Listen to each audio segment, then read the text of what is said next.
Muy buenas tardes a todos. Hoy sábado 6 de mayo de 2023 estamos realizando el 92º conversatorio sabatino de historia de la Academia de Historia del Valle del Cauca.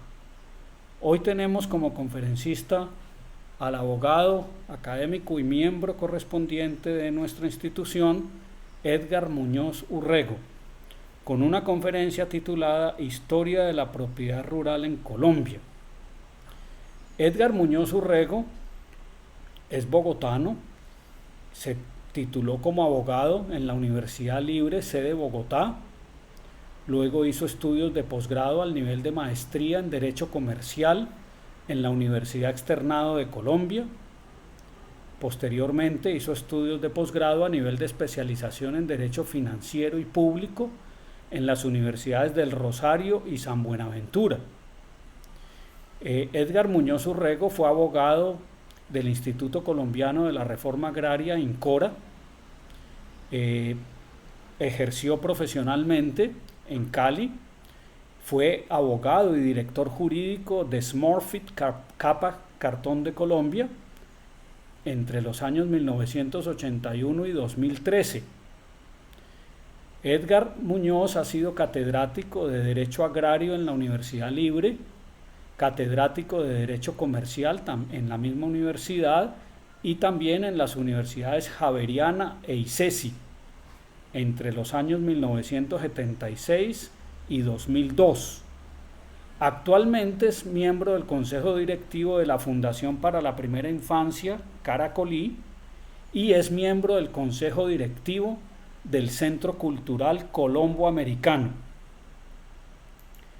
Entonces, con esta presentación le cedo la palabra a Edgar Muñoz Urrego para que inicie su conferencia sobre la historia de la propiedad rural en Colombia. Adelante, Edgar. Muchas gracias, Mario Andrés. Doctor Armando Barón La Mesa, nuestro presidente de academia y apreciados miembros de la academia, académicos y compañeros. Este ensayo histórico que lo vine preparando durante un tiempo, en realidad recoge y está dividido básicamente en 3 etapas. Es un ensayo que trata de mantenerse desideologizado de cualquier tendencia política, que indudablemente no se puede hacer totalmente porque la historia está ligada a la historia política también, pero he procurado no orientarme y ser lo más objetivo e historiográfico posible. Arranca y me preocupé mucho por estudiar la parte precolombina y llegar a algunas conclusiones, una segunda etapa republicana y una tercera etapa contemporánea. En la época precolombina, ¿qué tenían realmente y qué eran nuestros aborígenes en aquella época? Y vamos a mirar allí 2 testimonios importantes.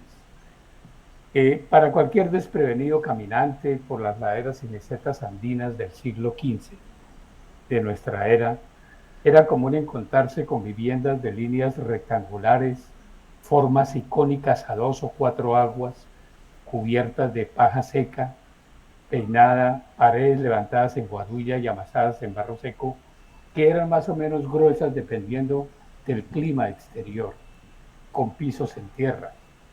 Si accedíamos a ellas, seguramente encontraríamos esteras sobre el piso, fogón de leña, múltiples vasijas y utensilios en barro cocido y hueso, y seguramente a la entrada de cada casa un pilón tallado de tronco de árbol pesado en el que se trituraba y amasaba el maíz. Si desde la vivienda levantábamos la mirada, era muy posible encontrarnos con cultivos de maíz, de papa, ñame, cubios, arracacha, yuca, otra clase de tubérculos, achira y frutales, que podían estar sobre un plan o en terrazas. En esas zonas de la era, sin una delimitación que permitiera siquiera intuir que eran de propiedad de alguien o que alguien era dominante. Cuando ese caminante se encontraba con un poblado podía distinguir las mismas casas colocadas en orden geométrico con cierta regularidad y con un diseño semejante y la misma estructura esencial. Siguiente. Mas si ese mismo caminante desprevenido estaba en la costa atlántica de Urabá, Chocó, Catatumbo o Riberas del Magdalena, seguramente la misma vivienda estaba levantada sobre pilotes y medianas paredes para mantenerse lejos de la humedad y poder asegurar el paso del viento, las avenidas de las aguas y permitir la circulación de ese viento fresco frente a un clima cálido. Bajo estos climas tropicales, seguramente que encontraríamos construcciones de gran dimensión y habitadas por un mayor número de personas a las que comúnmente se les denominaba malocas. Siguiente, Andrés.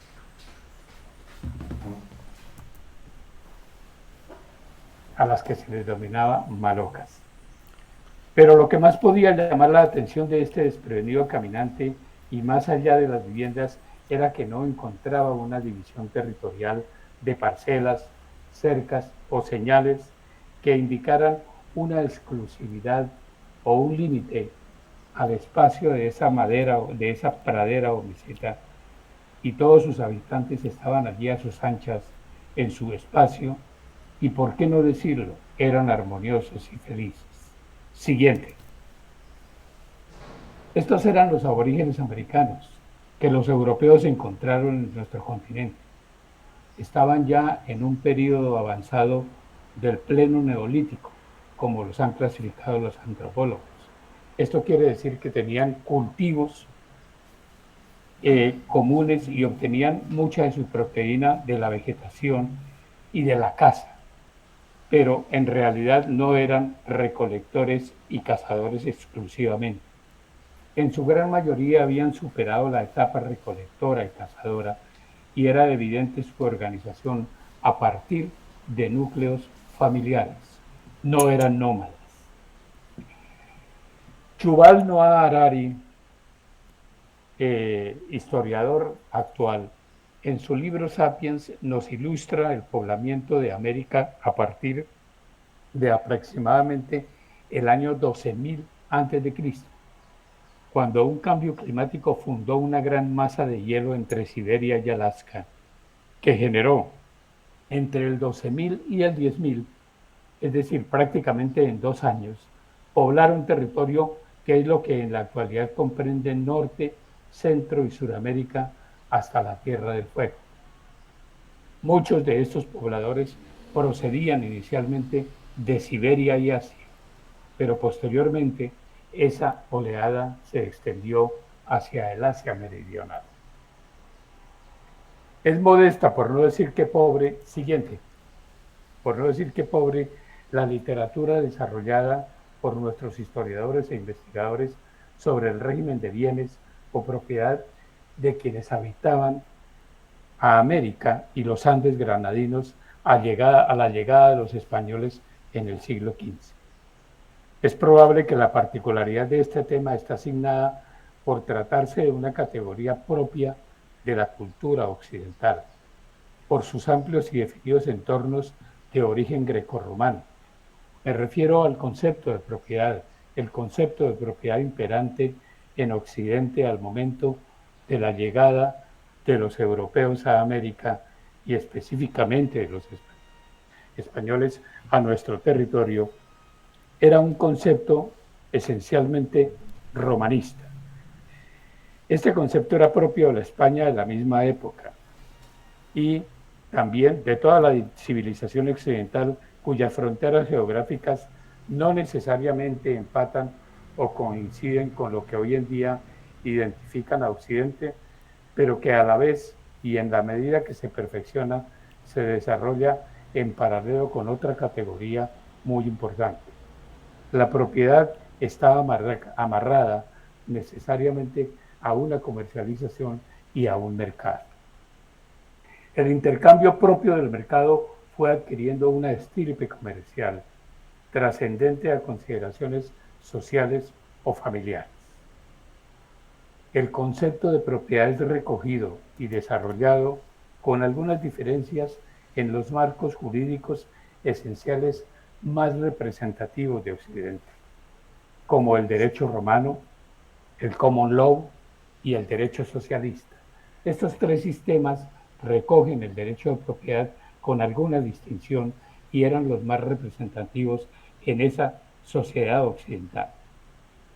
Para los romanos, tres categorías han distinguido el derecho de propiedad, como lo decían ellos en latín: el ius utendi, el ius fruendi y el ius abutendi, que era el derecho de usar, disfrutar y abusar de la cosa, en cabeza de una persona ciudadano romano.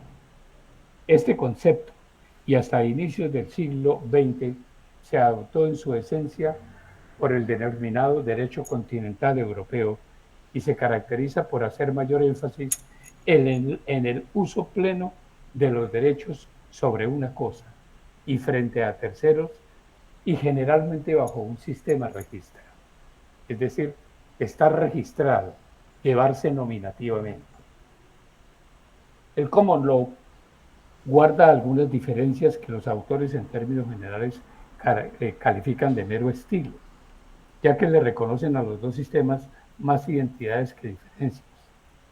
El derecho anglosajón no potencializa en la propiedad el uso de los derechos, sino esencialmente en la posesión efectiva sobre una cosa, que en tratándose de propiedad rural se traduce en la explotación y el aprovechamiento del suelo.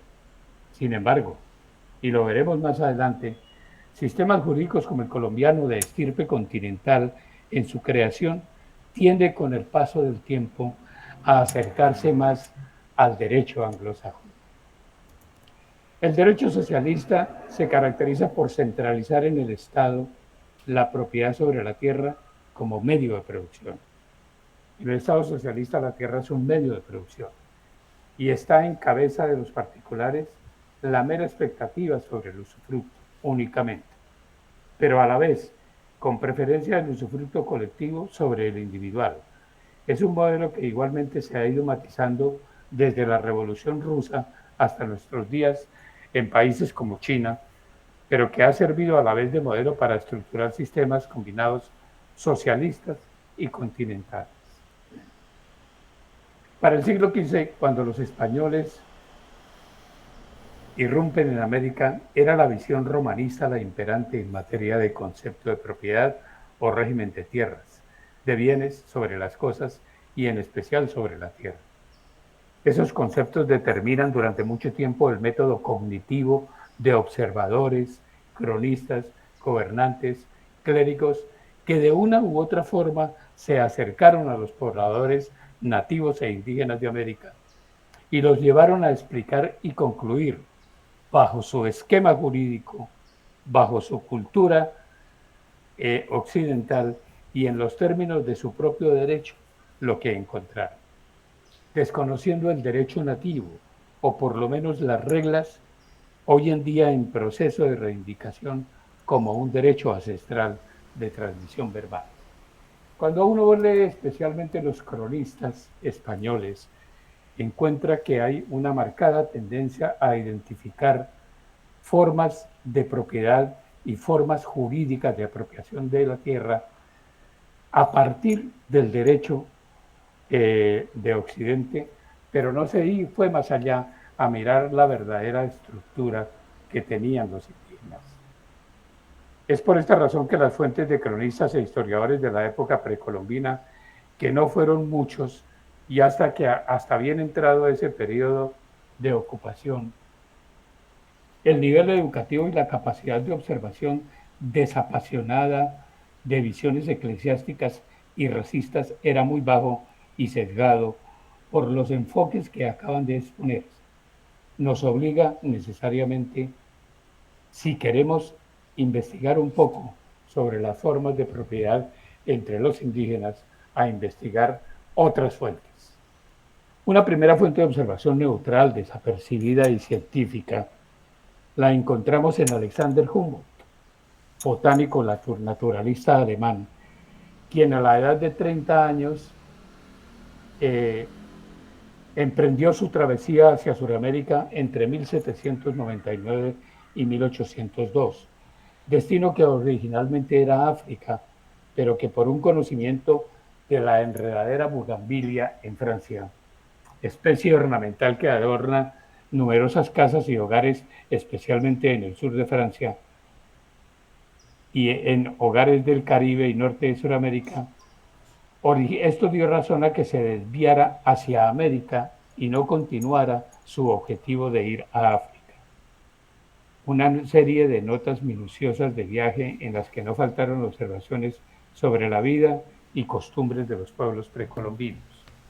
Es interesante que aunque Humboldt no venía con el objeto de hacer observaciones sobre los pueblos, era un hombre muy agudo en ellas, un gran observador, y su propósito realmente era naturista únicamente. Pero dejó unos comentarios que hay que resaltar y muy hermosos porque realmente recogen características muy propias que los cronistas de la época no lograron intuir. Veamos algunos de estos comentarios de él que los he citado aquí textualmente. Los primeros aventureros, a los que él llama la grosera chusma, se refiere a los españoles, en lugar de elegir sitios en donde se pudieran ubicar grandes poblaciones, pensando en un comercio futuro, se radicaron en los extensos caseríos de los indígenas. Por eso surgieron grandes ciudades donde uno menos se lo espera, como Santa Fe y Caracas, sobre los terrenos más accidentados. Los conquistadores se dejaron guiar por el azar, siguieron especialmente a los indios y solamente aumentaron las ciudades que ya encontraron. No hay realmente en los españoles cuando llegaron el deseo de ubicarse y de crear otros centros de poblados con una ubicación estratégica, sino que se quedaron en donde estaban los indígenas esencialmente. Y ya veremos por qué. Los indios se burlan de la búsqueda de oro de los europeos, que perturba la tranquilidad de los muertos, y en una zona en la que todo trabajo agrícola es bendecido, con muchos años de repetidas y ricas cosechas, prefieren revolver el interior de la tierra para obtener un hueso o una olla de barro, o flechas envenenadas. Pero la búsqueda de oro es una enfermedad europea que linda con el delito. En América pocos países, tal vez exceptuando a Chile, producen tanto y tan excelente cereal como el Reino de Nueva Granada. En cada labranza un refugio. Es costumbre indígena no trabajar un gran pedazo de tierra, sino aquí y allá un pedacito, todo desperdigado. Las familias aisladas en los Andes, y estas hacen la mayor población, producen solo lo que ellas consumen y nada más. La cultura que le dieron los españoles a los indígenas se limitó a ciertas ceremonias religiosas exteriores. Sí, la indolencia del gobierno, la política de los misioneros, quienes impiden la convivencia entre indígenas y españoles, la suavidad de las leyes, que permite a los indígenas tener un Estado dentro del Estado, todo contribuye a dejar a los últimos en su constitución original, constitución que es tan permanente que los indígenas americanos están tan aferrados a su procedencia como los chinos o los hindúes. En esta nota, Humboldt en realidad se queja de esa actitud de no haber incorporado con mayor profundidad o rápidamente a los indígenas a la cultura occidental. En realidad, en el fondo lo percibe y dice, no era el interés en realidad de los españoles, como si otras culturas, esas sí colonizadoras, se preocuparon por asentarse en los nuevos territorios. La siembra, mantenimiento y cosecha intensiva de las tierras en la Nueva Granada, tierra apta para la explotación agrícola, no fue tarea ni objetivo de los españoles, mas sí una marcada tendencia extractiva sobre el suelo y el subsuelo. Oro buscaron los españoles, oro para las menguadas arcas de la corona. Puede extraerse de las anotaciones de Humboldt que los nativos americanos en nuestro territorio cultivaban la tierra en pequeñas parcelas, solamente para su consumo doméstico. No existía un mercado amplio, regional o de intercambio permanente. Estaban diseminados en una región, en una geografía accidental, los Andes. Pasemos a otra fuente autorizada que dedicó su vida a acompañar y observar a grupos indígenas. Hasta aquí llegamos con Humboldt. No olvidemos que Humboldt estuvo ya entre 1799 y 1802, cuando ya toda la etapa de colonización española realmente comenzaba a terminar. Y ya veremos que no fue realmente una colonización. Gerardo Reichel Dolmatov nació en Salzburgo, Austria, en 1912 y en 1939, a la edad de 27 años, habiéndose graduado y estudiado en Viena, Múnich y París como antropólogo y arqueólogo, fue invitado por el gobierno del entonces presidente Eduardo Santos. Bajo la dirección del profesor Paul Rivet, inició investigaciones etnológicas y antropológicas en nuestro país.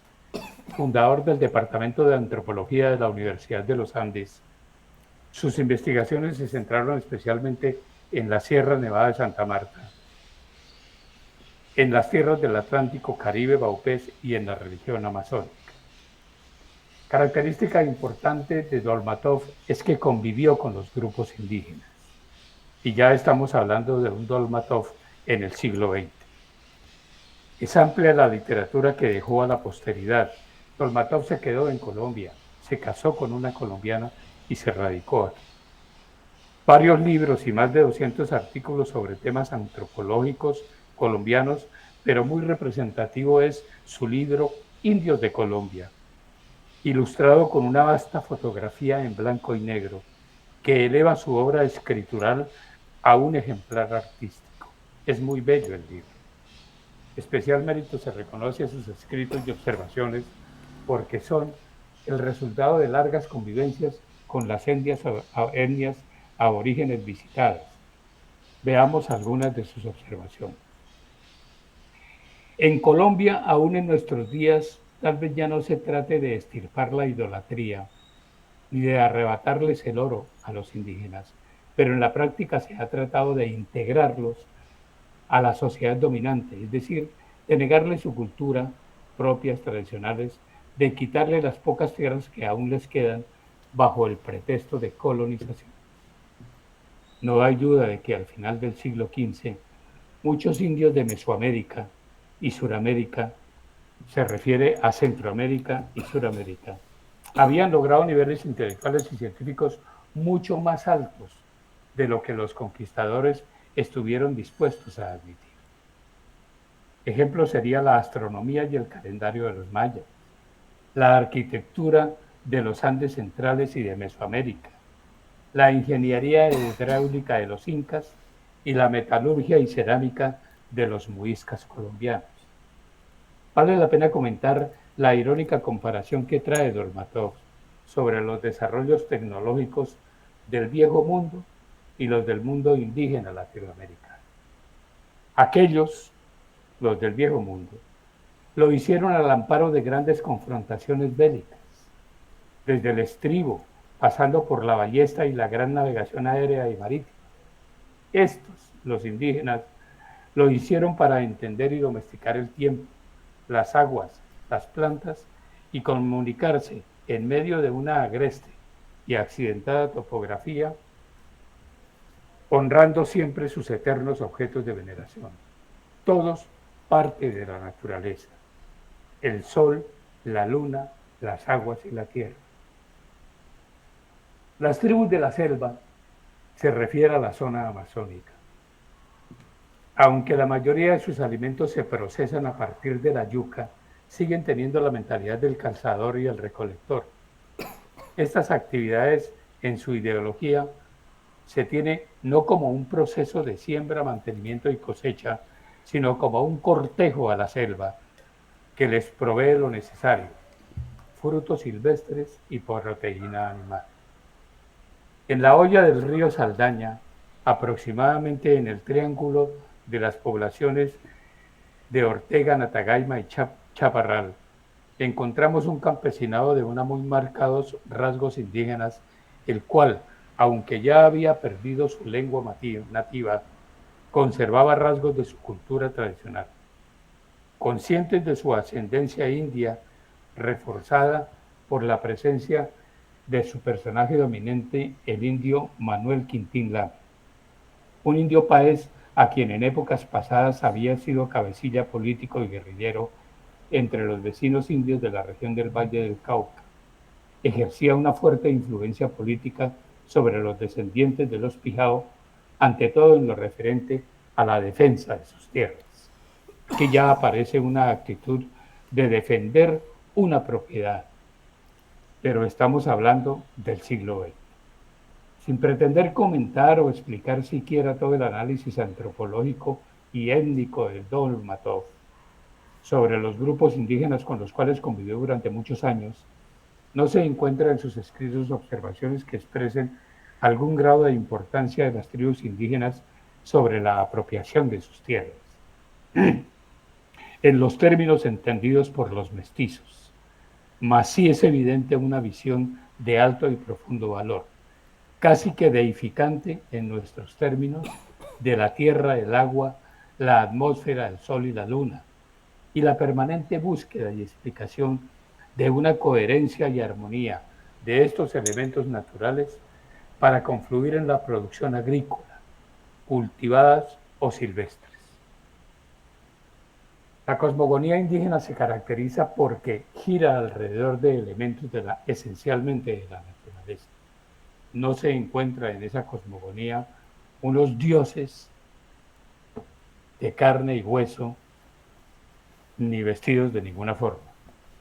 Salvo el último párrafo sobre los pijaos y la actitud defensiva y reivindicatoria de Quintín Lame sobre territorios propios, la vida cotidiana indígena y su escala material de valores gira alrededor de su relación con los elementos que conforman la naturaleza. Los incas lograron desarrollar un sistema de quipus, que eran unos nudos en cuerdas de algodón de lana animal que tenían una expresión numérica y de ideas para ellos. Es el único descubrimiento que muestra que ya los indígenas incas estaban en el plan de comenzar a diseñar un lenguaje, una escritura. A través de este sistema dejaban constancia de cuentas de productos o almacenamiento de estos por volúmenes, que los españoles no se ocuparon de entender y por desconfianza, ante el temor de ser engañados, terminaron por prohibir. ¿Qué tenían nuestros aborígenes? El concepto o categoría de propiedad corresponde al contexto cultural de los países occidentales. Aquellos que a partir del siglo XV terminaron involucrados en adelantar proyectos de ocupación de todas las tierras que componían el continente americano. Este concepto también existe en culturas como la musulmana y algunas orientales, que a la vez tenían amplias historias de relación con Occidente. En otros sistemas culturales y sociales de conjunto de costumbres homogéneas y diversas, como las de los pueblos precolombinos y también africanos, no se evidencia la propiedad como una categoría reconocida. Es decir, y en expresión de varios investigadores sobre el tema, estos son sistemas a los que es inherente la no propiedad y funcionó con desarrollo y crecimiento sostenidos durante siglos. El concepto de propiedad en las sociedades o culturas que lo tienen incorporado a sus sistemas jurídicos se caracteriza por tener todo un enjambre de relaciones sociales y económicas para crear y mantener una circulación de mercancías que conforman un mercado, hasta tal punto que ese mercado es la piedra angular de la iniciativa individual o asociada para producir bastión de las sociedades liberales. En las sociedades socialistas esa iniciativa individual está limitada o controlada, pero el mercado bajo la dirección y planificación centralizada existe. El derecho de propiedad o la existencia de una propiedad es inherente a que exista un mercado, fundamento de una sociedad ya liberal y capitalista. En las sociedades precolombinas que involucran a los principales pueblos que la conforman, como Mesoamérica, mayas, aztecas, toltecas, zapotecas, la andina, incas, muiscas, guaraníes, mapuches y caribes, la amazónica y la caribe, al ser sociedades de no propiedad, cabe indagar si existen los elementos de un mercado o intercambio de productos entre ellos. Y al respecto, por lo observado por múltiples testigos históricos, ya veíamos cómo Humboldt y Dolmatov, así como múltiples investigadores modernos y que vale la pena resaltar, otros diferentes, no se encuentran esos vestigios en forma tan desarrollada. Es importante mencionar algunos historiadores modernos que han comenzado a mirar y a hacer investigación precolombina, y allí encontramos en la Universidad Pontificia Católica de Lima, doctor en Ciencias Sociales e Historia, al antropólogo Héctor Noejovich. Lo recomiendo muy especialmente. Es tal vez el investigador que marcadamente se está acercando detrás de los arqueólogos también y los antropólogos a mirar la cultura precolombina sin prejuicios y por fuera de ideologías. Otros muchos llegaron a América y han escrito, especialmente antropólogos, arqueólogos, como Daniel de Gouw, Obscap de Qui, quien vino perseguido después de la Revolución Española, Alfonso Caso, Garcilaso de la Vega, Juan de Castellanos, y entre nosotros es importante los estudios históricos de Guillermo Hernández Rodríguez sobre indígenas y especialmente sobre los muiscas o chipchas, que también se denominan. Coinciden estos autores especialmente en reconocer tácita o expresamente en sus escritos la extendida modalidad entre los aborígenes, especialmente amazónicos, caribes, guaraníes y algunos andinos, de ser cazadores y recolectores, y especialmente entre los amazónicos, pero también entre los incas, desde el actual Ecuador hasta Bolivia, y los mayas y aztecas en Centroamérica, así como los muiscas en los Andes colombianos, una vocación de agricultores, orfebres, ceramistas y constructores de grandes obras civiles, que los arraiga a un territorio y les permitió desarrollar elementos de organización social y estatal, bajo grupos generalmente de estirpe jerárquica piramidal. Los indígenas incas, especialmente, aquí podemos hacer un pequeño resumen, se caracterizaban por tener una sociedad organizada que no era guerrerista, sino especialmente de núcleo familiar. A la familia no se le asignaba tierra.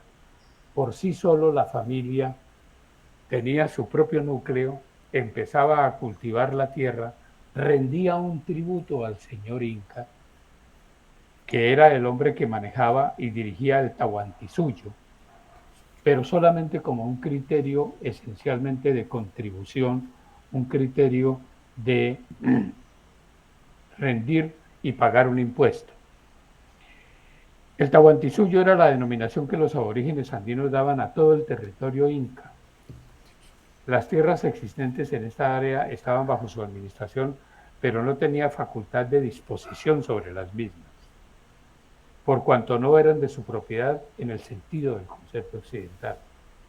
Entre sus facultades administrativas estaba la de ordenar obras, construcciones, cuidar los linderos y defender militarmente el territorio, que se imponía a través de una forma de tributación con la mano de obra, que era la mita incaica. Ese era un ejecutivo estatal, el señor de los incas. El inca podía imponer tributación en todos sus habitantes para ser pagada en frutos o con trabajo. La mita era la reunión de los indígenas para ir a trabajar en favor de otro indígena, de un núcleo familiar o donde lo indicaran los jefes, pero era una actividad esencialmente marginal y con un criterio de tributación. Era costumbre entre los indígenas hacer grandes desplazamientos territoriales, a veces por razones climáticas, fenómenos naturales o guerras, pero no conservaban un título sobre sus tierras. Tenían igualmente algunas obligaciones comunitarias que eran esencialmente solidarias, siendo la más representativa la minga, o trabajo comunitario en favor de un ayllu o un indígena y su familia, cuando se requería y a la vez podía exigirlo de los miembros de la comunidad. También existían vastas zonas de pastoreo de los animales domesticados, que en el caso de los incas eran las llamas y los guanacos, que les servían de carga, transporte, abrigo y alimento. Estas áreas se respetaban y vigilaban por parte del curaca, que era una especie de alcalde que vigilaba un determinado territorio y a un grupo de familias. Todo indígena al nacer forma parte de una ayllu, y todo ayllu está ubicado y forma parte de un territorio. Por lo tanto, el indígena al nacer a través del ayllu está ligado a la tierra del ayllu. El indígena que abandona el ayllu y por ende la tierra es considerado un huaca o huérfano. La tierra es la madre por excelencia y no puede perderse su ligamen o vinculación. Esto nos permite concluir que el parentesco es el vínculo esencial a la tierra, mas no un concepto de propiedad. El vínculo de parentesco era el sustento de los derechos y obligaciones recíprocas y el generador de las relaciones personales. La sociedad mesoamericana no dista esencialmente de lo descrito sobre los indígenas andinos. Tenían igualmente una organización estatal no tan piramidal y más federalizada. Era evidente su mayor dependencia y relación con su cosmogonía, que era esencialmente naturista. Los indígenas de Mesoamérica eran muy dependientes de los cambios climáticos y estaban habitando un territorio muy accidentado, volcánico y de una gran actividad frecuente de terremotos. Coinciden muchos investigadores y observadores en que posiblemente entre ellos podía existir una casta militar. Tampoco disponían de un sistema de propiedad privada ni de mercado comercial respecto a sus bienes. Tributaban al igual que los incas, comprometiendo su energía humana para servicio del señor o jefe a través de un sistema denominado coattequil. Era el equivalente de la mita incaica y muisca. También tenían los aztecas un equivalente del curaca incaico, que era el calpuli, como una especie de autoridad administrativa y de regulación en el uso de la tierra y asignación de funciones cuando se requería tributar o asignar tierras. Entre los aztecas era plenamente admitido el derecho a cultivar la tierra cuando no estaba utilizada o explotada por otro. Al igual que los incas, su vocación era esencial para cultivar.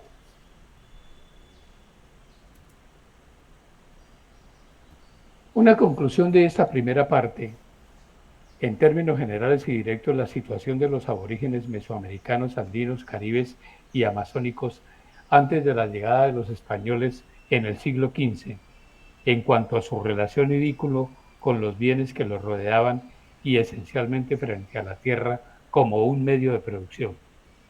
Relación que, como veremos, a pesar de ser desconocida y suplantada por otros regímenes más individualistas, resultado de mercado comercial de antiguas concepciones de arraigo continental europeo, en la medida en que se democratizan los países supuestamente conquistadores o invasores, vuelven a surgir para amparar organizaciones ancestrales que subsisten para los aborígenes americanos, pero frente a circunstancias históricas, culturales y raciales que los rodean.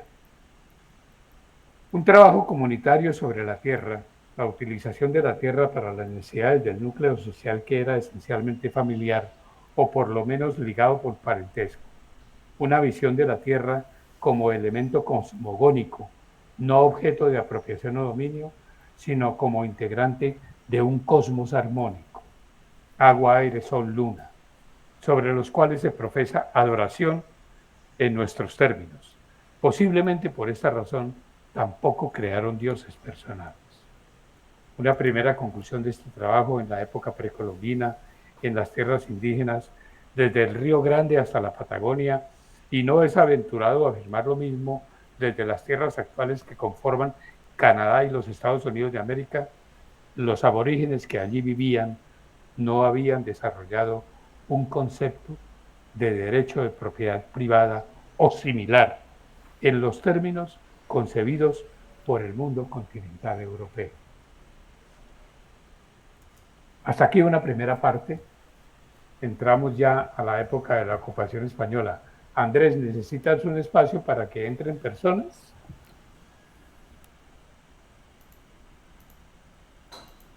No, Edgar, adelante. Bien. Yo no hablo de colonización española. Yo considero que una colonización implica ocupar un territorio y entrar a una cultura con el deseo de cambiarla, pero a la vez imponiendo unos principios y con el deseo de dejarlos organizados, enseñarlos y dejar que compenetren, pero también con un buen grado de respeto hacia las culturas que se entran a colonizar. Ejemplo de ello lo podemos tener especialmente en las colonizaciones anglosajonas, por citar un ejemplo. No voy a ponerlas como ejemplarizantes de ninguna manera, porque ninguna colonización es ejemplarizante, pero dejaron una huella en los países que ocuparon y en muchos de ellos terminaron respetando de alguna manera o dejando, por lo menos en sus propios territorios hasta cierto grado, a los aborígenes. El ejemplo lo tenemos con las ocupaciones anglosajonas de Australia, de Nueva Zelanda, de la misma, no citemos Norteamérica, que es un caso aparte, pero sí por lo menos en el Canadá. Y no cito Norteamérica porque la colonización de Norteamérica fue tan avasalladora que los colonos norteamericanos que llegaron a Norteamérica, que eran de diferentes países de Europa, esencialmente llegaron con sus familias a ocupar y no tenían interés alguno en la cultura de los aborígenes. Por lo cual, y en la medida en que no los necesitaban, cuando estos pasaban por el lado, tendían a extinguirlos, más que a comprenderlos. Ese tampoco es el caso. Pero en los españoles no existió realmente un deseo de colonizar, inclusive bien avanzada su época, sino un deseo de ocupar y de extraer. Época de la ocupación española.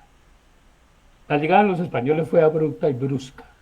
A pesar de la escasez y en grandes extensiones inexistencia de caminos, el afán extractivo y de búsqueda de riquezas minerales generó una ansiedad de dominio y control que determinó decisiones de la corona para la creación de instituciones que afectaron desde muy temprano la vida de los nativos y sus formas de explotación y ocupación de la tierra.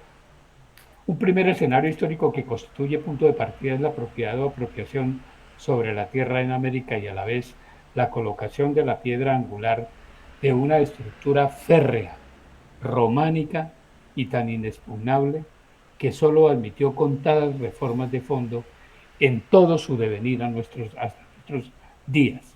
Me refiero al concepto del derecho de propiedad románico. Los reyes católicos Isabel y Fernando, patrocinadores de las expediciones de Cristóbal Colón, a la vez que ejemplares perseguidores de los campeones de la herejía de entonces, árabes y judíos, y emparentados con ese dechado de virtudes y santidad que representaba el Papa Alejandro VI, de origen español.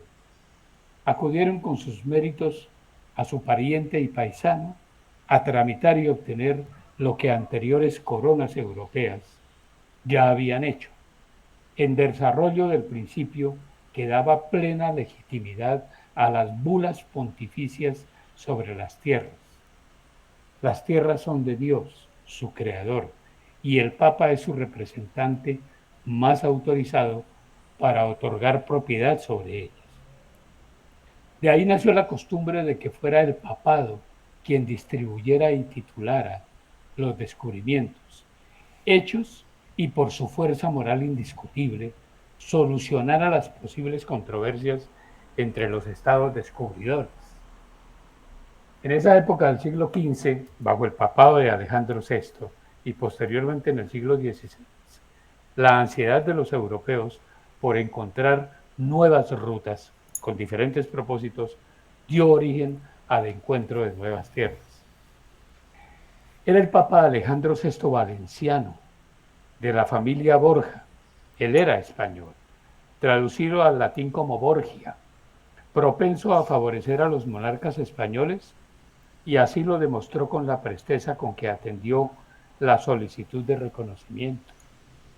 Colón había regresado a España después de su último viaje en marzo de 1493.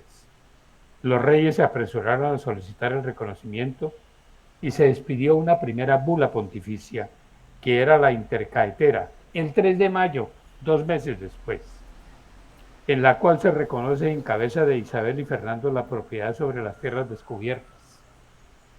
Como esta bula no determinó una línea divisoria, se despidió una segunda, llamada Intercaetera, con una línea divisoria, y una tercera a la que se denominó Hodie Siquiden, para aplacar los eventuales reclamos de los monarcas portugueses, competidores de los españoles en las mismas latitudes.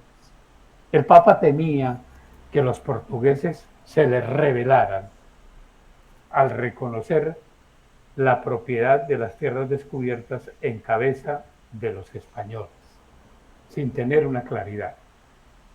La línea divisoria imaginaria trazada en la segunda bula pontificia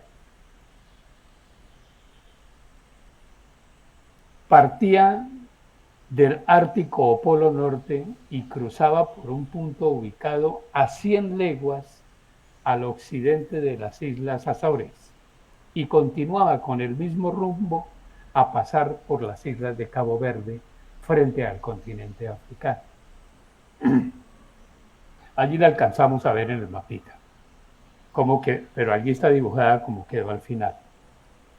Como este lindero era un abstracto para portugueses y españoles, decidieron reunirse en la población de Tordesillas, pero ya directamente en los gobiernos, provincia de Valladolid, en donde suscribieron el histórico Tratado de Tordesillas en junio de 1494, sobre el cual coinciden los historiadores que volvió añicos las bulas pontificias intercaeteras.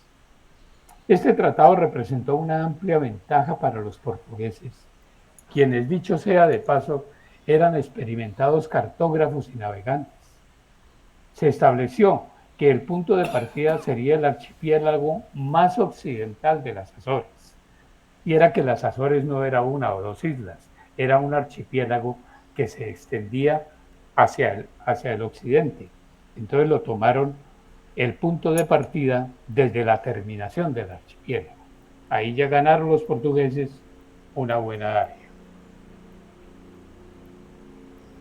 con lo cual ganaron un espacio marítimo, y sería de 370 leguas y no 100 como se había establecido.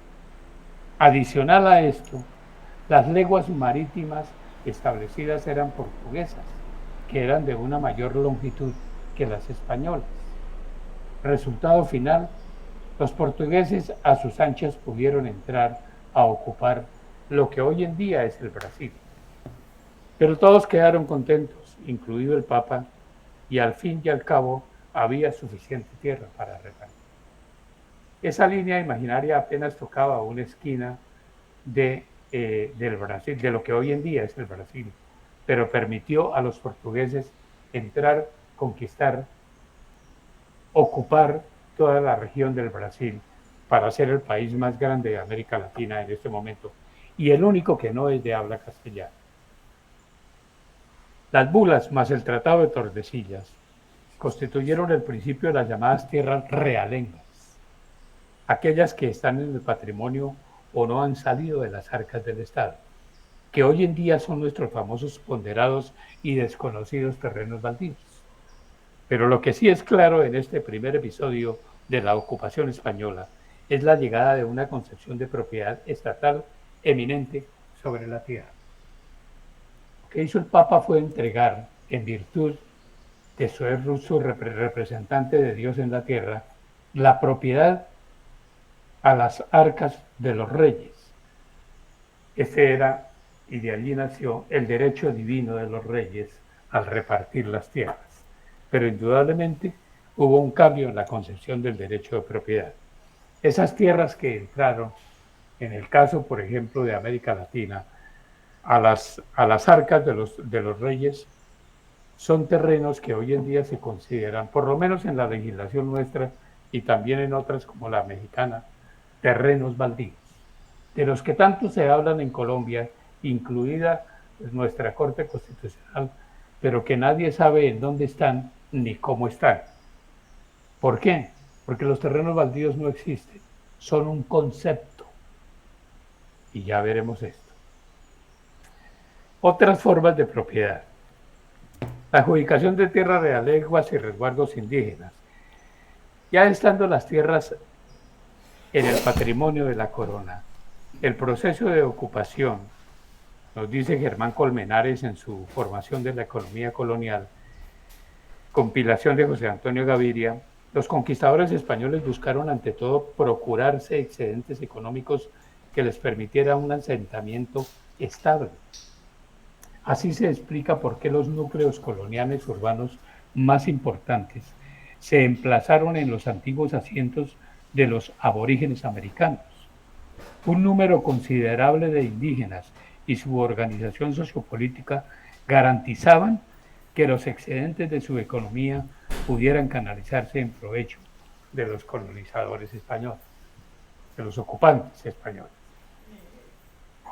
Recordemos cómo ya Humboldt desde 1800 hacía la anotación. Los españoles se ubican donde están los poblados indígenas. Esto mismo se repitió ya bajo la plena supremacía española y siguieron ocupando los mismos terrenos, y la razón era porque allí encontraban unas personas que cultivaban y les permitía alimentarse a los españoles. Casi 300 años después, hacia 1800, Humboldt hacía la misma observación. Vean, bueno, varios hechos y circunstancias confluyeron a desarrollar un afán en la corona española tendiente a proteger y estabilizar la permanencia indígena en sus territorios y estado natural, pero a la vez desarrollaron nuevas formas de explotación y apropiación de la tierra. Comenzó la preocupación no solo en la corona, sino también en los ocupantes españoles, por la estabilidad de la mano de obra indígena que comenzaba a estar amenazada. En primer lugar, las elocuentes y permanentes denuncias del padre de las casas ante la corona y funcionarios por la sensible disminución demográfica de los indígenas, especialmente aquellos en edad productiva, causada por la llegada de ganados cuyo pastaje disminuía el territorio indígena y sus cultivos. La llegada de los españoles cada vez con mayor afluencia y en mayor volumen permitió la traída de ganados y los pastajes que le quitaban territorio a las ocupaciones indígenas, porque los indígenas no tenían, sobre todo los nuestros, los de la Nueva Granada, no tenían animales domesticados que les permitiera manejarlos como hatos o como grupo. Y sus cultivos, pero básicos como proteína animal en la dieta europea. Los europeos sí lo tenían como su base de dieta. Los indígenas tenían una proteína esencialmente vegetal, La llegada de otros cultivos como el trigo, la cebada, el centeno, restaban espacio al maíz y la que más vidas cobró, la contaminación de virus y bacterias de origen europeo y africano frente a un aborigen que no había desarrollado un sistema inmunológico ante los nuevos retos de infección. Todos estos factores iban contra la permanencia y el mantenimiento demográfico de los indígenas y comenzó a descender la demografía indígena. Diferentes formas, casi todas de carácter contractual, empleó la corona para asegurar una actividad continua de ocupación de sus huestes en América a cambio de extraer y enviar oro. Las capitulaciones, que establecían compromisos mutuos. Todos los territorios ocupados ingresaban al dominio de la corona a cambio de privilegios económicos y políticos. Las capitulaciones no le trasladaban la tierra a los colonos españoles, sino que entraban a la corona, en virtud del principio ya visto del Tratado de Tordesillas, pero sí le daba a los españoles unas ciertas prebendas de carácter económico y político, y hasta títulos nobiliarios que mucho lo perseguían. Otra forma con mayor incidencia en la organización navarina fueron las encomiendas. En la encomienda tampoco se trasladaba la propiedad de la tierra al colono español o al ocupante español, pero sí la mano de obra indígena. Y a la vez así, el español no utilizaba esa mano de obra, tenía el poder de imponerles tributos. Si no la utilizaba, los podía poner no solo a trabajar para él, sino a que le tributaran, que generalmente era en especie, como una forma de apropiarse sus excedentes de trabajo. A través de las encomiendas, en esta primera etapa se logró igualmente la apropiación sobre elementos de los indígenas, como el oro, las piedras preciosas que ellos extraían y mantenían o debían obtener para pagar al encomendero al cual estaban asignados. Ninguna de estas formas tuvo una incidencia directa o inmediata sobre la propiedad de la tierra. Y puede decirse que los indígenas, hasta bien entrado el siglo XV, mantenían sus formas de relacionarse y explotar las cosas que los rodeaban, entre ellas la tierra. Pero sí contribuyeron a allanar el camino para las formas de apropiación de la tierra que se avecinaban. Vale la pena mencionar cómo la corona, con buen tino, porque lo había sufrido en carne propia, como todas las monarquías europeas, se cuidaba de crear una clase feudal en América y procuraba mantener a raya a las huestes de ocupantes y sus señores. La encomienda se mantuvo hasta finales del siglo XVI y comenzó a declinar esencialmente por la alta disminución demográfica de los indígenas. Los monarcas europeos se cuidaban mucho de dar paso nuevamente al sistema feudal que tan caro les había costado. Entre 1513 y 1525 la corona, a través de diferentes cédulas reales, que a la vez recopiló en la legislación de Indias, que se mantenía en la Casa de Contratación de Sevilla, reglamentó el Estatuto de Poblaciones que permitió distinguir la propiedad urbana de la rural y dio inicio de nuevas formas de propiedad. Se consideraba el fondo legal. Se obligaba al ocupante español cuando llegaba y fundaba una población o la hacía el centro de sus actividades, respetar y estaba obligado a hacer una división así. El fondo legal era el casco urbano de la población, que tenía una dimensión de 500 metros, no menos de 500 metros, a partir del centro de la plaza principal y en dirección de los 4 puntos cardinales. A continuación estaban los ejidos, considerados como una franja de terreno a continuación de la anterior, destinada al disfrute de la población, y allí podían tener animales domésticos menores como ovejas, gallinas, cerdos.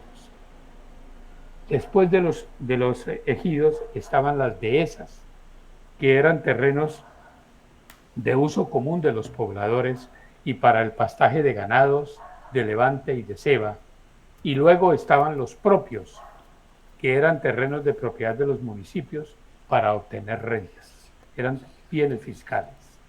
Eran terrenos de carácter fiscal y a continuación estaban las tierras de repartimiento, que eran aquellas, como su nombre lo indica, las que quedaban después de definido todo un municipio o casco urbano y aledaños para ser adjudicadas o repartidas. Sobre estas se comenzó a hacer una repartición y allí sí a modificar la tenencia de la tierra, pero bajo el mismo concepto de propiedad existente. Para las tierras de repartimiento se tenía como unidad de medida la caballería y la peonía. La caballería se le daba al caballero, la primera para el caballero o señor de a caballo y la peonía para la soldadesca.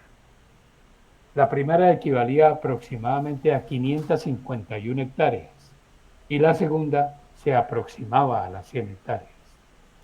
En las tierras de repartimiento la corona ferió, y no es exagerado este calificativo, a través de ofertas, primero en pago de favores, contraprestaciones, rentas y otras, expidiendo títulos a señores españoles y otros europeos a quienes además pagaban préstamos, como es el caso de ingreso de ocupantes alemanes en el oriente colombiano, en pago de préstamos de la banca de ese país, lo que hizo a través de mercedes de tierras y más adelante a través de composiciones, que eran clarificaciones de linderos de las primeras y adjudicaciones de nuevas tierras.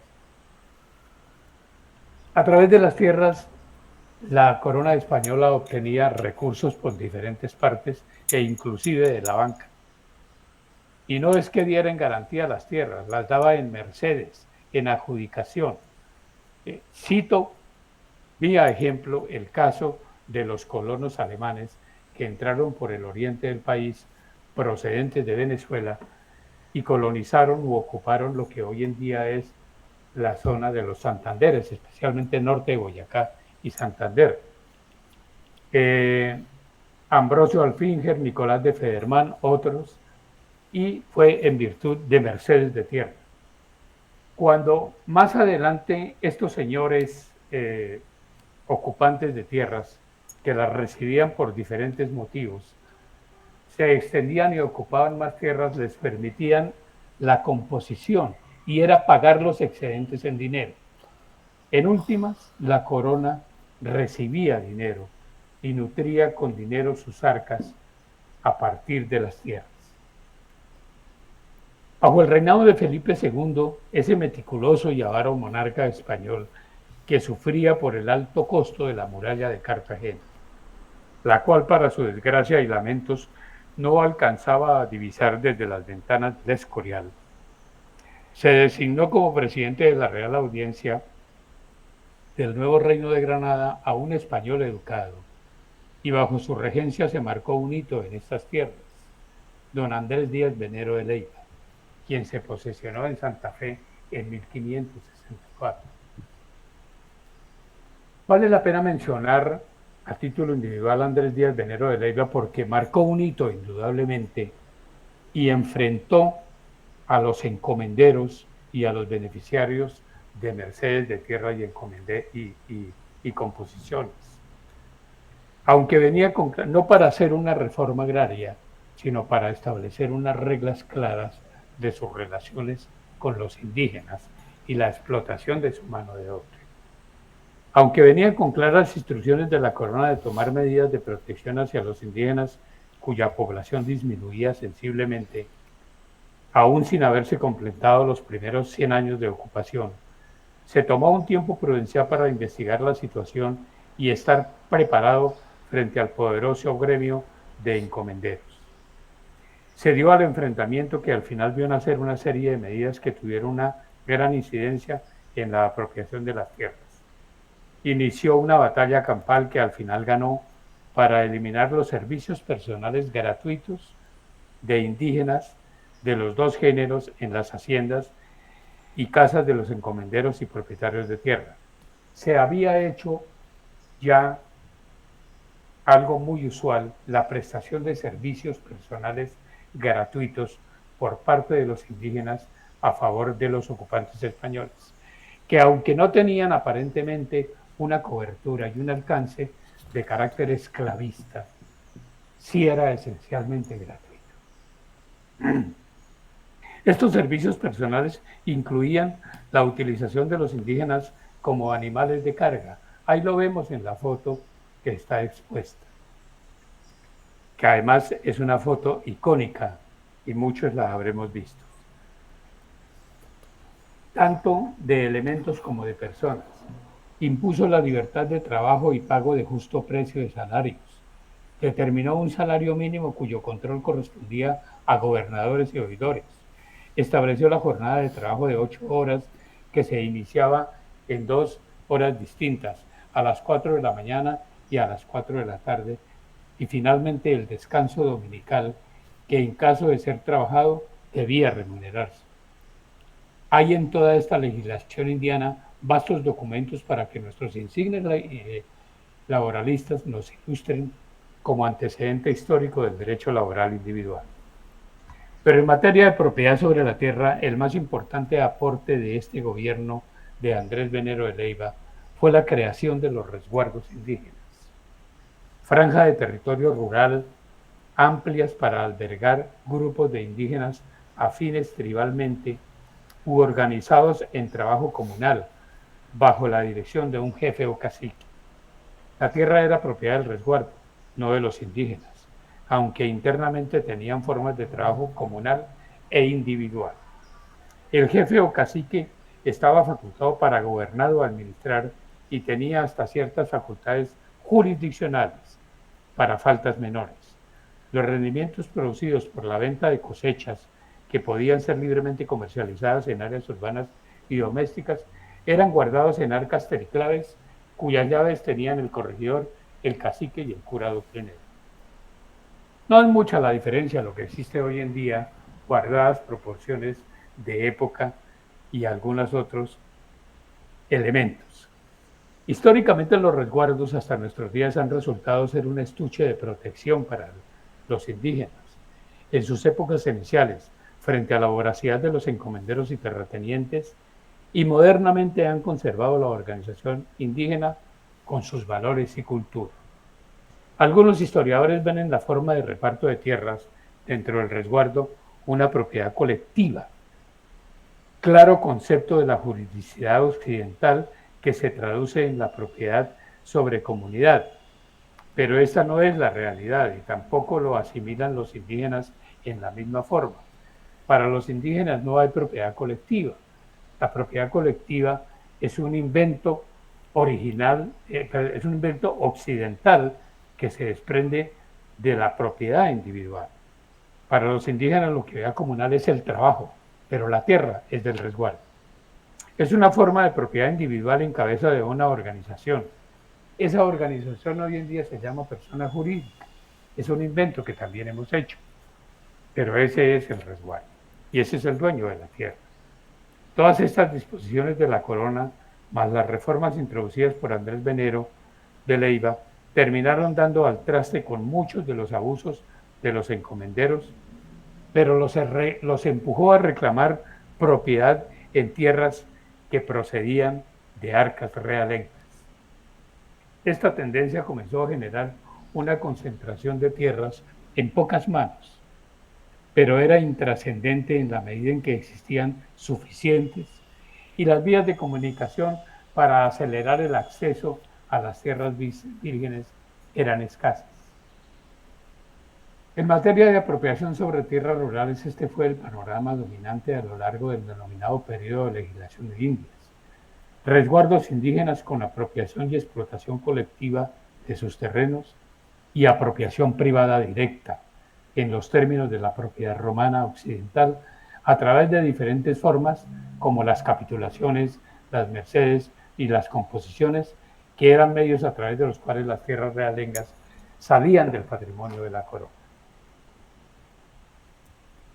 Hasta aquí terminamos realmente la época propiamente llamada colonial y empezamos la época republicana a partir de la independencia de la Nueva Granada.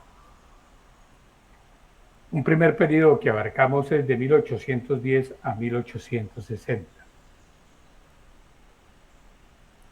A partir de 1810 el desarrollo económico colombiano osciló entre dos modelos. Tan pronto nosotros nos independizamos, la gran polémica y enfrentamiento entre los dirigentes mestizos se daba especialmente porque ¿cuál era la forma de gobernar?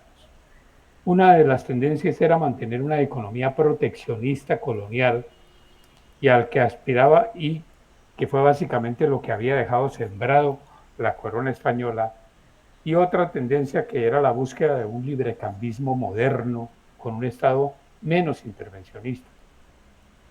Se hizo evidente la aparición de conceptos de defensa a la empresa de iniciativa privada y protección de los productos nacionales, buscando exportación alrededor de dos ejes esenciales, la agricultura y la minería. No hemos cambiado mucho. Obviamente que los nuevos vientos iban a generar otros conceptos y cambios en materia de propiedad sobre la tierra que se gestarían y desarrollarían a lo largo del siglo XIX. No ciertamente en forma pacífica ni como resultado de meras medidas legislativas, sino que en muchos casos fueron cruentas o por decisión de grandes movimientos de masas. Por un decreto del 5 de julio de 1820, Bolívar ordenó devolver a los naturales, como propietarios legítimos, todas las tierras que formaban los resguardos según sus títulos, cualquiera que sea el que aleguen sus actuales tenedores, decía la norma expedida por Bolívar. No es exagerado que esta es la primera reforma agraria por decreto en Colombia, coincidente con la naciente república, porque decidió afectar la conformación de la tenencia de la tierra en favor de un sector de la población. El triunfante gobierno y ejército bolivariano reconoce una indebida acumulación de tierras de resguardo que deben volver a sus originales dueños. A partir de 1823 y hasta mediados de 1850, por demanda de compañías extranjeras, en adelantar explotaciones mineras y agrícolas en nuestros suelos, especialmente europeas, asociadas con nacionales, comenzaron a presentarse múltiples solicitudes de adjudicaciones de grandes extensiones de terrenos baldíos, lo que no generó una ampliación efectiva de la frontera agrícola, pero sí se comenzó a incrementar una paulatina colonización de campesinos desposeídos con vocación, estos sí, de colonizadores. Querían buscar tierras para cultivar. A partir de 1850 se ordenó a las cámaras de provincia iniciar las medidas de repartimiento de resguardos indígenas a aquellos que lo desearan hacer, trasladando la propiedad de sus tierras a los mismos indígenas y además autorizando a dichos resguardos a disponer de sus tierras. Los resguardos indígenas que se habían creado desde Andrés Venero de Leiva, a instancias de Felipe II, en realidad se ubicaron en muchas partes del nuevo Reino de Granada, en Nariño, en el departamento del Cauca. No hablamos del departamento del Valle porque el departamento del Valle fue tradicionalmente una región de pantanos y que su mayor circulación estaba en la zona de la margen izquierda del río Cauca, aguas abajo. Pero sí podemos hablar de otras zonas muy importantes como eran Cundinamarca, Boyacá y Santanderes, en donde existían muchos resguardos indígenas. Las otras grandes poblaciones de indígenas estaban más que todos en la zona amazónica y no estaban organizados alrededor de resguardos, ya habíamos visto por qué. ¿Esto qué dio lugar? A que, especialmente en Santander, Boyacá y Cundinamarca, los indígenas empezaron a buscar terrenos de su propiedad para cultivarlos ellos directamente, rompieron los límites de los resguardos y se quedaron con sus propias tierras y se convirtieron en campesinos, que se fueron mestizando poco a poco o conservaron sus características, pero por lo menos asimilaron y se asimilaron a la cultura de los mestizos y a sus prácticas agrícolas y comerciales. Cundinamarca, Boyacá y gran parte de los Santanderes en sus resguardos optaron por la idea de disolverlos y los indígenas iniciaron de diferentes formas procesos de integración que acentuaron su conversión a campesinos agrícolas, pero conservaron en gran parte la propiedad de sus tierras y vemos hoy en día en muchas regiones de Cundinamarca, Boyacá, Santander y también parte de Nariño, que la tierra está muy fragmentada. No hay grandes extensiones latifundistas, aunque las hay, pero eh, no son el factor dominante, y dio lugar a que se creara una clase campesina muy fuerte y muy cohesionada. De otra parte, los resguardos indígenas de los actuales territorios de Cauca y Nariño, muchos se resistieron a extinguirse y por el contrario continuaron en el empeño no solo de mantener su organización tribal y colectiva alrededor del resguardo, sino que han librado largas y cruentas batallas por ampliar sus fronteras, amparados en los títulos que originalmente habían recibido de la corona. No se observa en los movimientos indígenas del Cauca una efectiva ampliación de la frontera agrícola. Se han mostrado adversos al ingreso de apoyo y tecnología en sus organizaciones y reivindican esencialmente su saber y cultura ancestral. Los resguardos de Nariño, conservando igualmente sus antiguos territorios y organización, muestran un desarrollo agrícola, pesquero y de cerámica importante. A partir de 1860 y con los nuevos vientos del liberalismo radical, la concepción de la propiedad sobre la tierra soltó amarras para dejar en el libre mercado su compra y venta. Amén de que sucesivos gobiernos guerreristas, que en su afán de afrontar guerras y escaramuzas, concedieron mercedes de tierras en grandes extensiones a acaudalados señores prestamistas, que no afectó la frontera agrícola inmediatamente, y de todas maneras el concepto de propiedad rural continuaba girando alrededor del antiguo concepto románico. No había cambios en el derecho de propiedad en la época republicana, por lo menos en todo lo que estamos viendo del siglo XIX. Había un afán de buscar la tierra y por el contrario se fueron dando tierras a algunos señores por préstamos o por algunas actividades que más adelante crearon algunos inconvenientes. Además, con tierra se pagó muchas de las guerras que se dieron a lo largo del siglo XIX, de las cuales algunos héroes inmarcesibles, como por ejemplo el general Mosquera, dan cuenta. Vamos a pasar a un episodio muy importante y que tiene una incidencia en la tenencia de la tierra, tiene una incidencia muy importante en la frontera agrícola, pero que tampoco marcó en el fondo un cambio en el concepto de propiedad, la colonización antioqueña.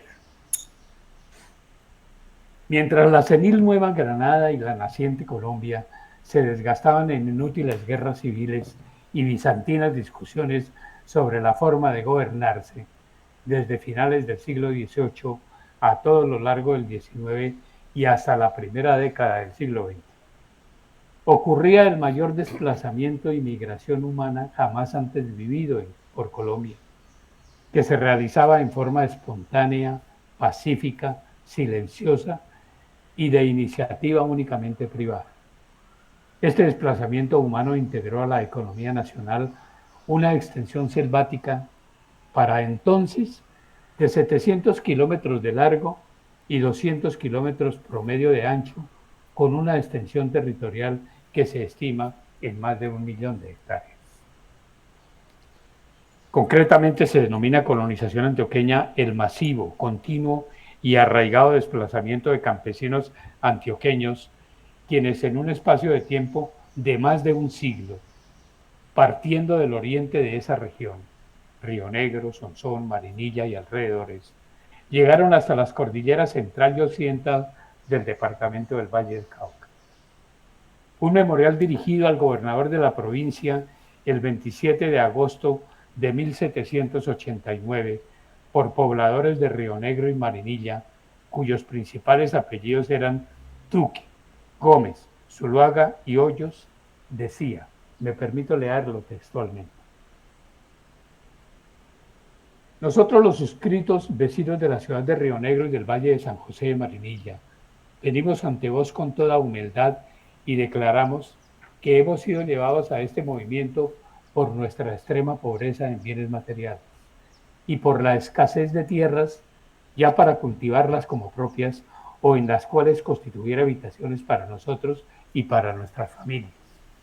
Así, hemos venido sin dinero a estas montañas de Sonsón, donde hay buena tierra, amplios pastos para nuestros ganados, salinas y ricas minas de oro, a hacer nuestras casas y erigir una nueva población. Esto traerá beneficios tanto para nosotros como para el Real Tesoro, como resultado del descubrimiento de dichas salinas y aluviones de oro y por la apertura de comunicaciones entre el nuevo plantío y Mariquita, que está cerca del dicho valle de Sonsón. Para los colonos de esa época, toda la región montañosa de Sonsón desembocaba finalmente en los valles de Mariquita, que estaba en las estribaciones del valle del río Magdalena. Ellos, y era lo que se proponían, llegar a esas tierras para poderlas sembrar, partiendo de una serie de regiones en donde las tierras ya eran escasas. Estos asaltantes se aventuraron a realizar un poblamiento entre los ríos Aures y Arma, y allí se encontraron con el primer gran obstáculo de tipo jurídico, la concesión de tierras de Felipe Villegas, quien había venido directamente de Burgos, en España, 28 años antes. Había recibido la concesión de tierras en 1763 a cambio de construir un camino desde las estribaciones de Sonsón a Mariquita, siguiendo el río Arma. Obviamente no lo había hecho. Los colonos mostraron desde un comienzo cordura, aunque su espuje era masivo y difícil de contener. En 1797, después de que la corona había recusado parcialmente el título, fundaron Sonsón a 2.400 metros sobre el nivel del mar y Abejorral a 2.186 metros. Los colonos antioqueños buscaron siempre las zonas altas para fundar sus poblaciones, porque las consideraban de mayor salubridad. La colonización había arrancado y era incontenible. Las dehesas circundantes a Sonsón y Abejorral permitieron cultivos de maíz, frijol, yuca y papa para abastecer a los colonos vanguardistas, abridores de trocha y constructores de caminos. Era la génesis de la arriería, motor del desarrollo y empuje en estas primeras épocas de colonización, además del intercambio comercial, que fue básicamente la arriería. Veamos toda la secuela de fundación de poblaciones. En 1814 se funda Aguadas, a 2.214 metros sobre el nivel del mar. En 1824 Pácora. Allí los colonizadores se tropezaron con el inconveniente de otra vasta concesión, la de Aranzazu, que incluía todas las tierras al oriente del río Cauca, y se entabló una feroz lucha entre colonos y la Sociedad González Salazar, que fue contratada por la concesión Aranzazu para defenderlos, representante de la concesión. A lo largo de los años la compañía fue cediendo a la presión colonizadora y fue vendiendo a precios bajos la tierra, incluidas las de las últimas poblaciones. Se fundó Salamina en 1825, Neira en 1843, Santa Rosa de Cabal en 1844, Manizales en 1848. Pereira fue fundada en 1863 por familias de Cartago, no colonizadores, pero fue la colonización la que le imprimió dinámica y desarrollo. Armenia fue fundada por 27 colonos en octubre de 1889. En 1905, Heraclio Uribe funda Sevilla en el Valle del Cauca, estribaciones de la cordillera central, símbolo de la finalización de esta gesta colonizadora. Hasta aquí se considera que él llegó, no textualmente, pero por lo menos simbólicamente, a la colonización antioqueña. ¿Cuáles fueron las consecuencias de esta colonización? Creación de la pequeña propiedad campesina en la etapa de colonización. Los colonos que no contaban con más brazos de trabajo que los de su propia familia tenían que adecuar la dimensión del territorio que pretendían colonizar a la limitación de estas circunstancias. Si no había mano de obra asalariada, de nada valía pretender el dominio sobre una vasta extensión que no se podía elaborar. Además, la legislación limitaba la cabida de los predios adjudicables. De este hecho se derivaron consecuencias importantes en el orden económico y social. La colonización antioqueña no reprodujo los esquemas de producción agrícola españoles, como la encomienda, la mita y la minga. No había resguardos indígenas en las tierras colonizadas, salvo ciertos núcleos que no eran relevantes, y tampoco se acudió a la mano de obra esclava. En general no se formaron grandes haciendas, ni grandes masas de campesinos asalariados y sin tierra como en otras regiones del país. Y en consecuencia la sociedad fue más igualitaria, lo cual se tradujo en la actitud liberal y progresista de sus habitantes. El núcleo familiar se acentuó, lo cual tuvo como consecuencia el rígido patriarcalismo antioqueño. Para una sociedad en la que la mano de obra la suministraban los hijos, era un imperativo la proliferación. De allí lo numeroso de las familias antioqueñas. Luego, cuando la parcela no era suficiente, los hijos emigraban y se iniciaba de nuevo el proceso anterior. En el orden económico, la consecuencia más importante fue el aumento de la capacidad adquisitiva. Una sociedad en la que todos trabajaban, en la que el beneficio se distribuía y en la que no se presentaban las vastas masas de asalariados con una capacidad de compra limitada por un salario que por lo regular era escaso. Tenía en conjunto mayor capacidad de compra. El café llegó a ser un cultivo que amplió esa capacidad adquisitiva y permitió acumulación de capital para futuras inversiones industriales. Entre 1890 y 1930, las zonas de colonización montañosa de Antioquia, Tolima, Valle del Cauca se dedicaron febrilmente al cultivo del café y su producción pasó del 5% en 1890 a un 60% en 1932 y de 6.000 sacos anuales a 2.200.000.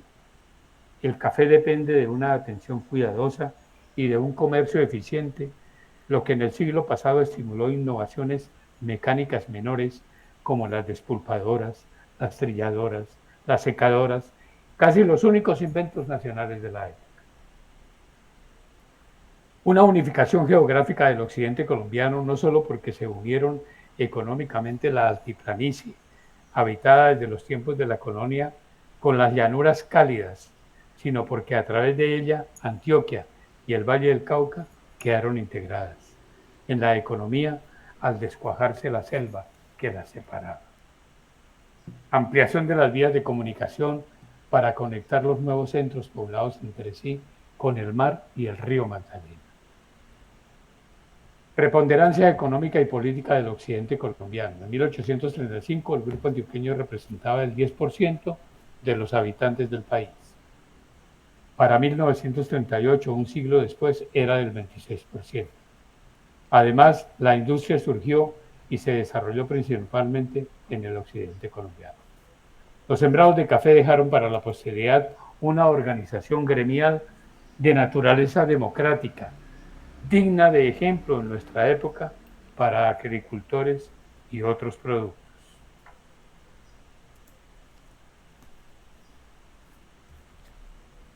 Ya muy sembrada la colonización antioqueña, es importante volver a qué pasaba en el país. En 1863 hay un movimiento político muy importante en Colombia, que fue el advenimiento del liberalismo radical, que gobernó entre 1863 y casi prácticamente hasta 1883. Este radicalismo laboral expidió una constitución, la Constitución de Río Negro, de una orientación y naturaleza esencialmente liberal, federal hasta tal punto que nos denominamos Estados Unidos de Colombia. Había triunfado Tomás Cipriano de Mosquera sobre la oposición conservadora y se fundó una república liberal radical. Esa constitución de 1863 no introdujo cambios importantes en el derecho de propiedad. Dedicó un capítulo muy amplio a los derechos civiles y especialmente individuales, radicándolos en cabeza de las personas, y allí expresó el derecho de propiedad sobre las cosas. O sea, mantuvo el derecho de propiedad de 1863 como un derecho de carácter individual digno de reconocimiento por parte de la Constitución, pero con un criterio romanista, esencialmente. Para mediados del siglo XIX, la tierra de propiedad privada representaba una proporción muy pequeña del territorio nacional, aún contando dentro de ella las concesiones que permanecían vacantes. La propiedad privada se originaba ante todo en las mercedes de tierras hechas por los españoles y en las composiciones. Bueno, esto lo hemos visto. Ya desde 1863, podemos pasar, exacto, se había dado reconocimiento a la ocupación de tierras baldías por parte de colonos, reconociéndole su posesión con explotación económica como una forma viable de adquirir el dominio en el tiempo y a un reconocimiento de sus mejoras en el evento de haber ocupado terrenos no baldíos, de mala fe. Sin embargo, el grifo abierto de disposición de baldíos por parte del Estado durante este siglo fue la fuente más nutrida de acumulación de grandes extensiones de tierras en pocas manos. Esta Constitución de 1863 y que rigió hasta el 86, en realidad fue la consagración de la ruptura con el pasado colonial y la antesala de los principios establecidos por la Constitución de 1886, que rigió a Colombia a todo lo largo del siglo XX. Entremos al siglo XX. La Constitución de 1886.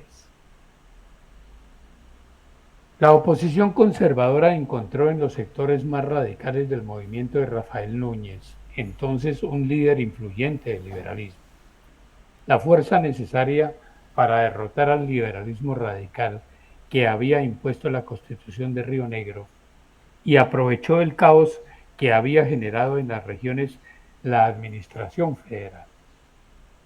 Este nuevo movimiento se designó La Regeneración, liderado por el mismo Núñez y por Miguel Antonio Caro, el indiscutible jefe conservador guardado celosamente en su sabana, Bogotá. Se dice que Caro nunca salió de Bogotá.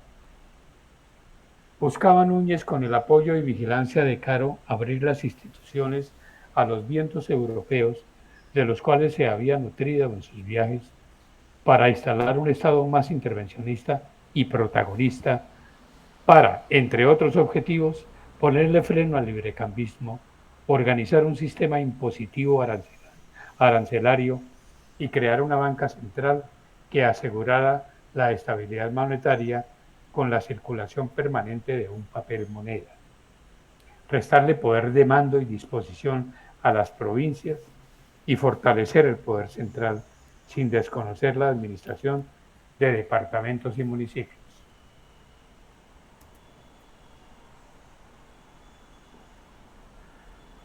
Lo consiguió en 1886 con la expedición de la Constitución de ese año, que nos acompañó hasta 1991. Fue lapidaria la expresión de Núñez cuando expidió la nueva carta. La Constitución de 1863 ha dejado de existir. Centralización política y descentralización administrativa. El nuevo eslogan de la Constitución del 86. La nueva Constitución declara estirpe conservadora y clerical. Estableció en su artículo 32 original la garantía al derecho de propiedad y simultáneamente estableció la facultad para el Estado de expropiar por motivos de utilidad pública de interés social, previa indemnización y decisión judicial.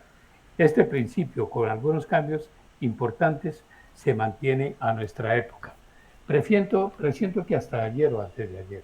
Pero bueno, veremos a ver qué pasa.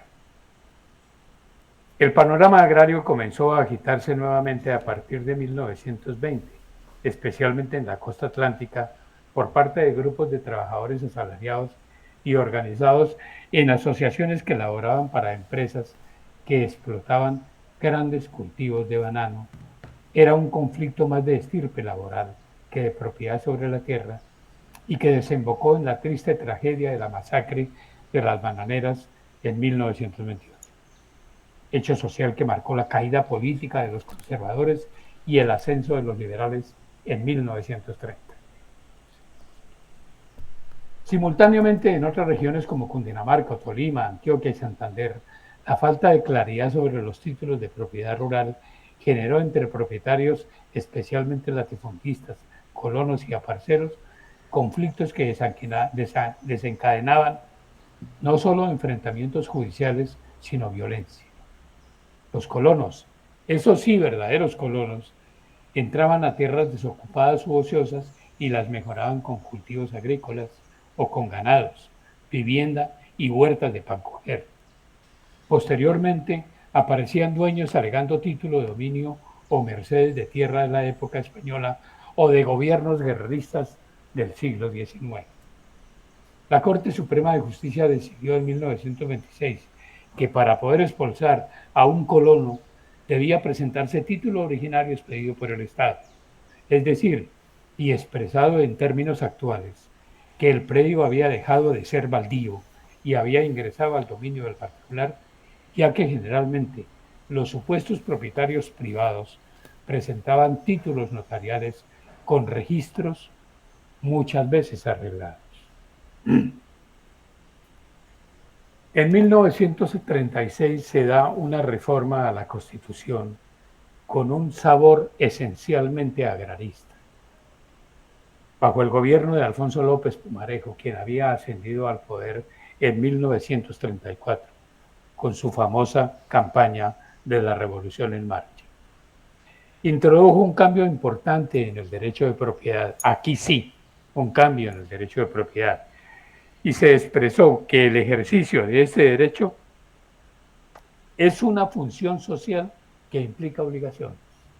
Comenzó a abandonarse el antiguo y pétreo concepto de derecho de propiedad románico, ejercicio sin límites del derecho de propiedad.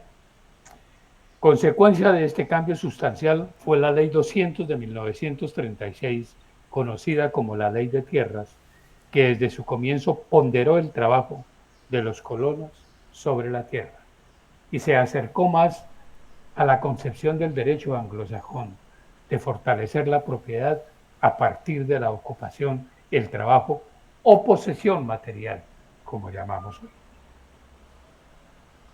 Obligó a quienes alegaban propiedad a través de títulos notariales a mostrar el título original emanado del Estado para demostrar la presunción de baldío o demostrar una cadena interrumpida de títulos de tradición con una antigüedad de 20 años a la expedición de la Ley 200, es decir, una cadena de títulos que debía extenderse hasta el año 1916.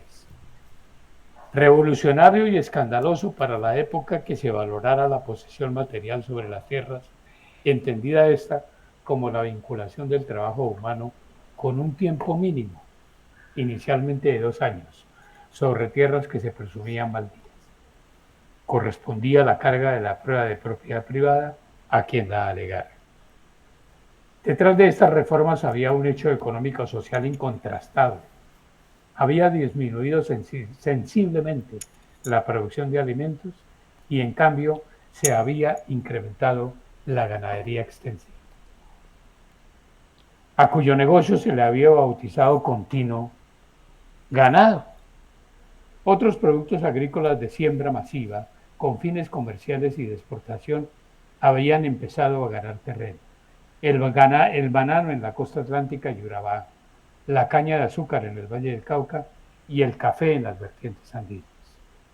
Un hecho comenzó a gestarse por esta época y que tendrá grandes repercusiones en el presente siglo: la colonización de los llanos orientales y el Caquetá, es decir, comenzó a abrirse la frontera agrícola hacia la vertiente del Orinoco y el Amazonas. Cualquier similitud con la situación actual no es mera coincidencia, es que no hemos cambiado mucho. La Ley de Tierras de 1936 fue eficaz en la solución de los conflictos de tierra entre colonos y propietarios ausentistas. Determinó principios para dar seguridad jurídica a la propiedad privada rural, pero se vio opacada en la realidad por la violencia de los partidos tradicionales y la narcoguerrillera que aún nos acompaña. La reforma agraria de 1961. La ley 135 de este año, por primera vez de manera integral y con conceptos claros que había dejado la legislación de 1936, además con el andamiaje administrativo y burocrático necesario, acometió el camino para alcanzar una modificación amplia de la tenencia de la tierra. Esta reforma se propuso básicamente administrar y adjudicar los terrenos baldíos, extinguir el derecho de dominio sin previa indemnización sobre tierras abandonadas. Apareció la concepción de la extinción del derecho de dominio, no la expropiación, porque en la extinción del derecho de dominio, la tierra sale del patrimonio del particular sin indemnización, pero solamente se aplica por haber abandonado las tierras y hoy en día, además, por haber obtenido la propiedad de esas tierras por actos ilícitos de mercadeo de estupefacientes o de ejercicio de la actividad pública. Adelantar programas de afectación en ciertas regiones para comprar tierras a particulares y parcelarlas entre campesinos sin tierras. De no llegarse a un acuerdo, se preveía la expropiación previa indemnización. Este programa de reforma agraria se extendió durante algo más de 20 años con el apoyo de los gobiernos de la época, pero al final no puede afirmarse que siquiera con mediano éxito haya cumplido su cometido. No logró una reforma agraria. Para el final del siglo pasado, los índices de concentración de la tierra en pocas manos y el incremento del latifundismo dejaron casi en cero los propósitos de la reforma del 61, aunque sí muchas lecciones aprendidas. La era contemporánea. Constitución de 1991.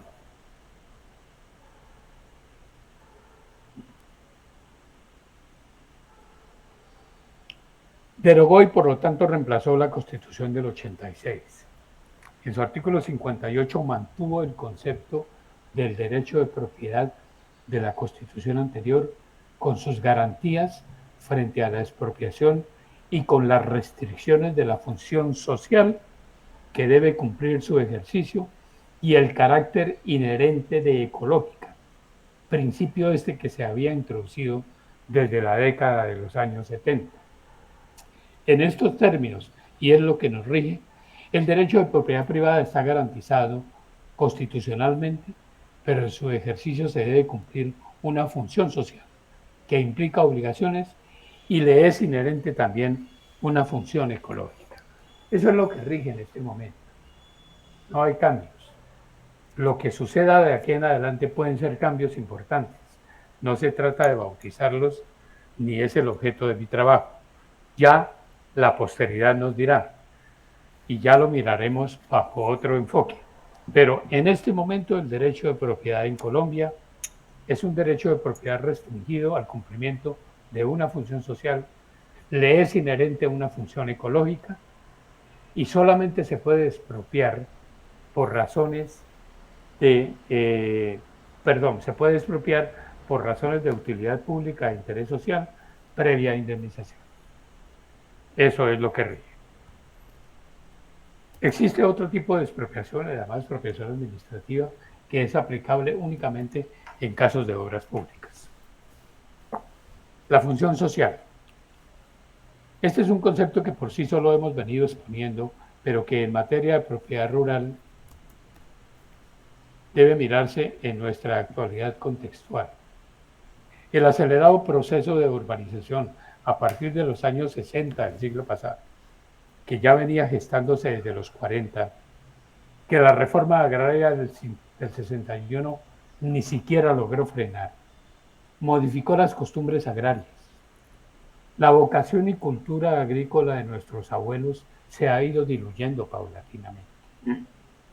La nobleza y placer de nuestra vida campesina ha quedado relegada a ser tesoro de nuestro folclore. Allí quedará por siempre descrita en nuestros bambucos, torbellinos, cumbias, bundes y corridos vallenatos y llaneros. Pero las luces de la ciudad, su reto educativo que se traduce en horizontes de nuevo conocimiento, rápidamente convirtieron en nostálgica y bucólica nuestra idiosincrasia campesina. Otros aires y huracanes, esencialmente urbanos, nos acompañan. La agricultura de grandes extensiones y con fines industriales y comerciales se ha venido expandiendo en nuestra ruralidad. Veamos las áreas de los grandes cultivos expresadas en cifras absolutas aproximadas que las tomé del censo del 2020.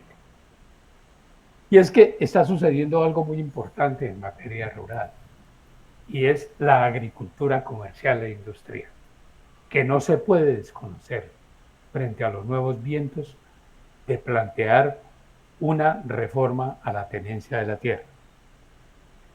La tierra cultivable en Colombia es de aproximadamente 39 millones de hectáreas. Esa tierra está sembrada en la tierra que está sembrada en Colombia es de apenas 5.3 millones de hectáreas, 13.5%. Esa es nuestra frontera agrícola. Y allí no está obviamente la ganadería. Hablamos de tierra sembrada. Tierra sembrada en banano para exportación, especialmente ubicada en Urabá y Magdalena, 52.000 hectáreas. Tierra sembrada en caña de azúcar, panela y mieles, 400.000 hectáreas, especialmente en el Valle del Cauca y en la costa atlántica y Santander. Tierra sembrada en palma de aceite, 500.000 hectáreas. Tierra sembrada en café nacional y de exportación, 840.000 hectáreas. Tierra sembrada en maíz para fines comerciales, 150.000 hectáreas. Tierra sembrada en madera para fines comerciales, 120.000 hectáreas. No se incluye en esta lista otra fruta de gran auge en su producción y exportación, que es el aguacate variedad Hass, que fuentes no comprobadas estiman en 25.000 hectáreas sembradas, ubicadas especialmente en el norte del Valle del Cauca, Risaralda, Caldas y Antioquia. Total de tierra sembrada en Colombia, aproximadamente 5,3 millones, y de esas, algo más de 2 millones corresponden a cultivos comerciales de grandes extensiones que emplean una mano de obra esencialmente de trabajadores del agro, no campesinos tradicionales en el sentido del vocablo, aunque posiblemente la mayoría de ellos viven en el sector rural. Bajo este panorama, la función social de la propiedad no necesariamente debe acentuarse hacia una reforma agraria que modifique en grandes proporciones, o por lo menos así lo pretenda, la estructura de la actual tenencia de la tierra. Debe encaminarse a ampliar la frontera agrícola, con construcción de una amplia infraestructura y una tecnología asistida hacia el pequeño agricultor e igualmente hacia el empresario de productos comerciales. Viene una función ecológica de la propiedad que la verdad no me voy a extender sobre ese punto porque es un punto muy conocido por todos.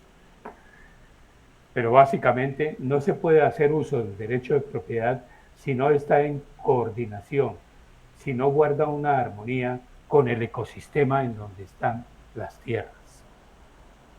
A partir de la firma de los acuerdos de paz con la guerrilla de las FARC entre los años 2016 y 2017,